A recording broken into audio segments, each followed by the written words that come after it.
తెలంగాణ వ్యవసాయ విద్యుత్ అంశంపై కాంగ్రెస్ బీఆర్ఎస్ మధ్య మాటల యుద్ధం మరింత వేడెక్కింది. బీఆర్ఎస్ వర్కింగ్ ప్రెసిడెంట్ కేటీఆర్ తప్పుడు ప్రచారం చేస్తున్నారని ప్రభుత్వ వైపు ఆది శ్రీనివాస్ ఆగ్రహం వ్యక్తం చేశారు. వ్యవసాయానికి 3 గంటల విద్యుత్ సరిపోతుందని ముఖ్యమంత్రి రేవంత్ రెడ్డి ఎప్పుడూ చెప్పలేదని స్పష్టం చేశారు. కాంగ్రెస్ హయాంలో రైతులకు నాణ్యమైన విద్యుత్తును ఎలాంటి అంతరాయం లేకుండా అందిస్తున్నామని తెలిపారు.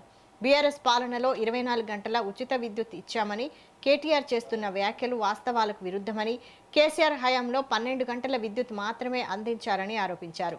రైతుల ప్రయోజనాల కోసమే ప్రత్యేక రైతు డిస్కిమ్ను ఏర్పాటు చేశామని ఆది శ్రీనివాస్ తెలిపారు.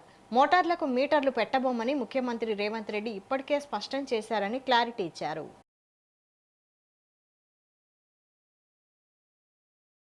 కరెంటు సరిపోతుందని గౌరవ ముఖ్యమంత్రి రేవంత్ రెడ్డి గారు అన్నట్లుగా తప్పుడు ప్రచారం చేస్తున్నటువంటి కేటీఆర్ గారికి రైతుల పక్షాన ప్రజల పక్షాన కొన్ని ప్రశ్నలు కూడా ఈరోజు వేయాల్సిన అవసరం ఉంది.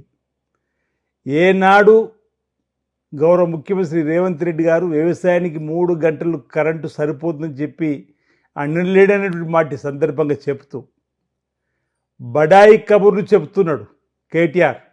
మా హయాంలోనే 24 గంటల కరెంట్ ఇచ్చినామని, మీ హయాంలో 12 గంటలు మించి కూడా కరెంట్ ఇవ్వలేరు. అసలు ఈ ఉచిత కరెంటుకు పేటెంట్ హక్కు ఎవరికైనా ఉందంటే ఈ దేశంలోనే కాంగ్రెస్ పార్టీకి ఉంది. ముందుగా ఉచిత కరెంటును కాంగ్రెస్ పార్టీ హయాంలో తొలి సంతకం వైఎస్ రాజశేఖర గారు పెట్టిన నాటి నుంచి అమలవుతున్నటువంటి తీరు 2004 నుంచి